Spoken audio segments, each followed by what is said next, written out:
Originally, I had a different intro planned for this review, even given the subject matter of this film that I'm about to talk about. But I quickly scrapped it after I got out of the screening of this movie and encountered someone that I knew. I met the one and only Karsten Rundquist, one of the more famous movie reviewers here on YouTube. He was at the same screening as me, and how serendipitous is that?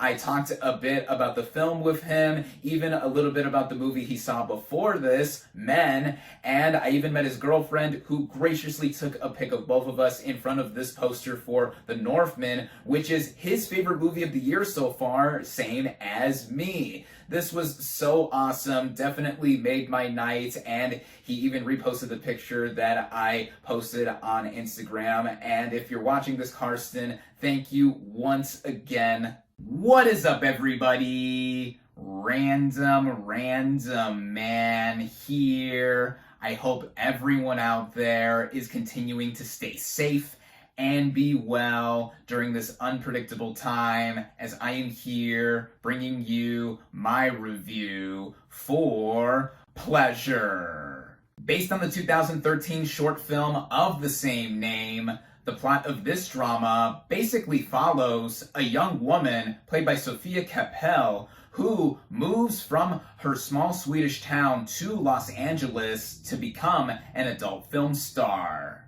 Going into this movie, I was highly anticipating it. In fact, this will come as a surprise to some people given all the movies coming out this year, but this was actually my most anticipated movie of 2022. Why? Well, here is a bit of context. One of my top 10 all-time favorite movies is Paul Thomas Anderson's Boogie Nights, which is about the adult film industry in its transition from the 1970s to the 1980s. And in modern day, we really haven't received too many films that cover this industry in a specific light. And given the advent of the internet existing after when Boogie Nights takes place, there is a lot that could be delved into with the modern day adult film industry, which had me interested in Pleasure when I first heard about it when it premiered at last year's Sundance Film Festival. Originally, it was selected to premiere at the 2020 Cannes Film Festival before that event got canceled, and again, it premiered at last year's Sundance.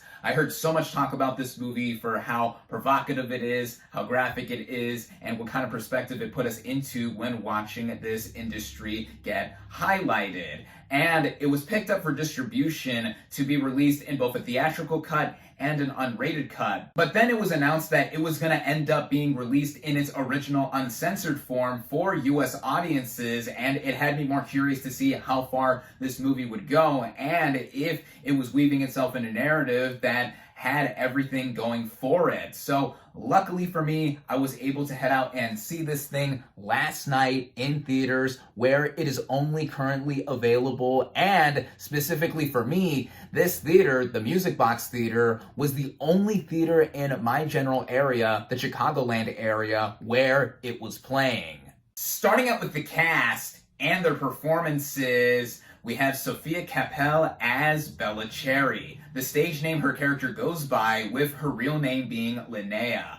Now, this character is initially portrayed as somebody who is naive and in over her head with trying to go about this specific career path. Her main motivation in wanting to become an adult film star is that she enjoys sex and thinks she can be really good at performing on camera. For some, I can see that being thin motivation in wanting to get us to identify with her, but I think this, and I will mention more of it later, goes into just how we see Kappel's performance transform across the narrative. This is actually her film debut, and what a star-making performance this is. She is at times vulnerable, but then also ferocious in just wanting to rise her way to the top of this industry. And that is something that I think makes for one of the more memorable film performances I've seen of 2022 thus far. And with the rest of the cast in this film, everyone else besides Kappel is involved in the adult film industry in some way. Some even play themselves, such as filmmaker Axel Braun and agent Mark Spiegler, who has an integral role in this movie, with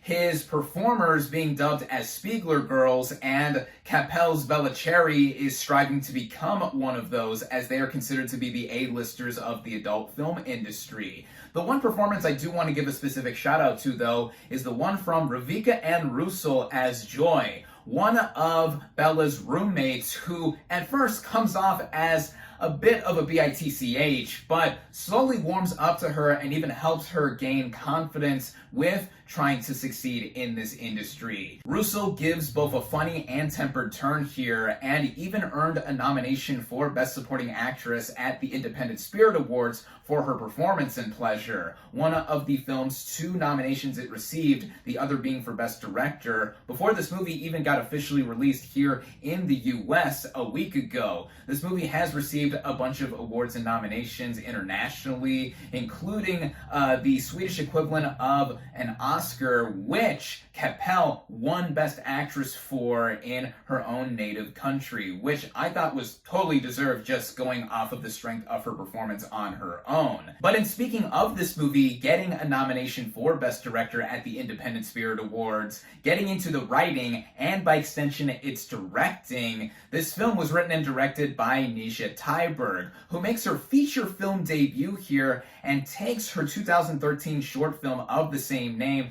and has adapted it to be this feature film. Before heading out to see this movie, I actually did watch that short film, which is about 15 minutes and mainly centers on a young woman preparing to do a specific scene. Watching that short did give me a bit of a taste as to what would entail with this full feature in a lot of the scenarios that would happen within it, and it's not necessarily all about that as well, with us getting into the personal life of Linnea and how she is in this perspective of trying to get her way to the top of this industry. The opening scene of this movie shows her going through customs and arriving to LA, and when she is asked if she's here for business or pleasure, she slyly replies, pleasure. That makes this movie have a perfect title with its double entendre, both for the obvious pleasure involved with sex, and also the gauge of enjoyment that Linnea is both trying to have in going with this career path and determining if it is all worth it in the end.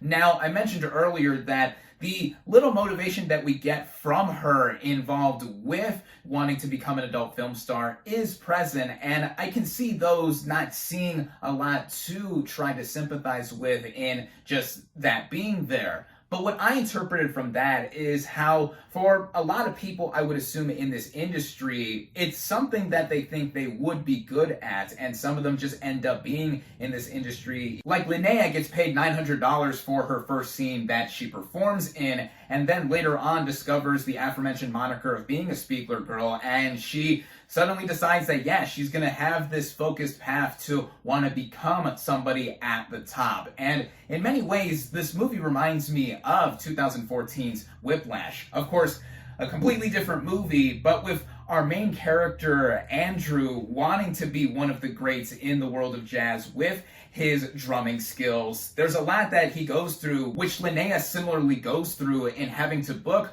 more hardcore scenes so that she is able to get more opportunities to become a Spiegler girl. And this brings me into some of the content of this movie that has been very much talked about. And yeah, this movie does push a lot of boundaries in more ways than one in terms of what we see. There's a lot of male nudity in this movie, and the one time we only see a glimpse of female nudity for Linnea specifically is at the beginning when she is shaving herself. Needless to say, this can make for an uncomfortable viewing experience, and I felt that at times during some sequences here, with this not being a mainstream movie in the slightest. In fact, if you caught a glimpse of my movie ticket I showed earlier, it says that it's rated R when this movie is not rated at all. This movie did not get an MPA rating and has been released as unrated. And the courage to do so at the request from writer-director Nisha Tyberg should be commended, as well as what she brings behind the camera. Tyberg's fearless vision here gives us a contrast between the male and female gaze, and also has a narrative that is basically a star being born, but not in the most conventional sense, and how we are left to wonder if the ends are justifying the means here for Linnea. And there are technical elements all around too that I have to give big shout outs to that back all of this up with Tyberg's direction.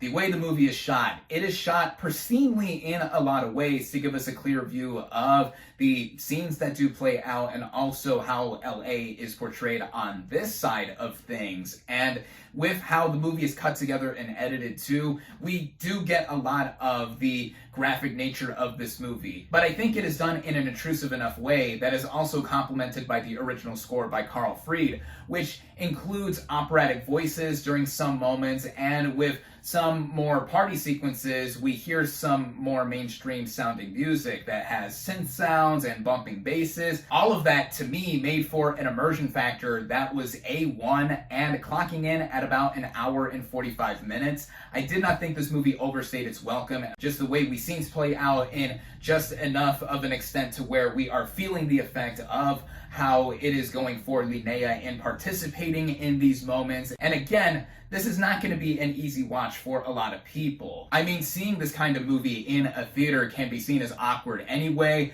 Like, I saw this movie with my dad, and, he thought, yeah, this movie really did go for a lot of what it was trying to go for. And I even saw in front of us a couple of couples who saw this movie too. So, there is that. But with how this movie is and how it wraps up all together, I could say that if I had to pick anything about this movie that could be seen as critical, without giving away any spoilers, after a certain point, the movie just ends.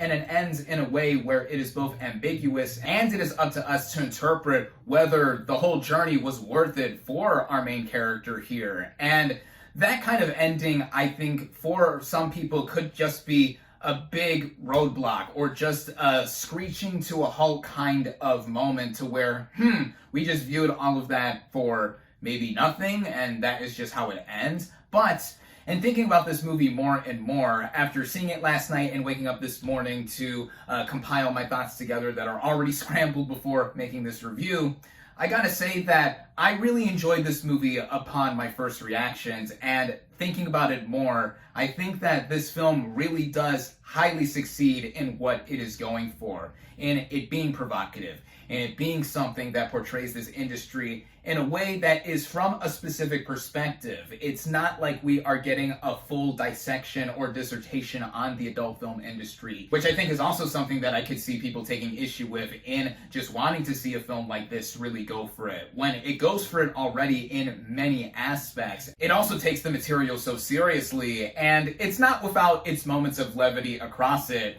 There are moments here where my audience and I were laughing at some situational stuff, but to sum it all up here with how this movie really does feel, in my opinion, it's an unflinching unraveling of an industry illustrated in fantasy and grandiosity, which for a lot of people in watching these kinds of films, it is about the fantasy, but for some, as is portrayed here with our main character Linnea, it is a grandiose situation to where, yeah, she feels like she can succeed at this, and she is going to do whatever she can to be at the top.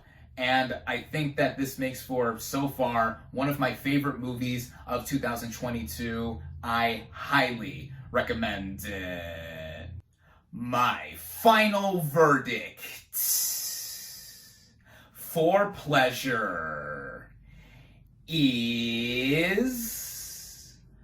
4.5 out of 5 stars.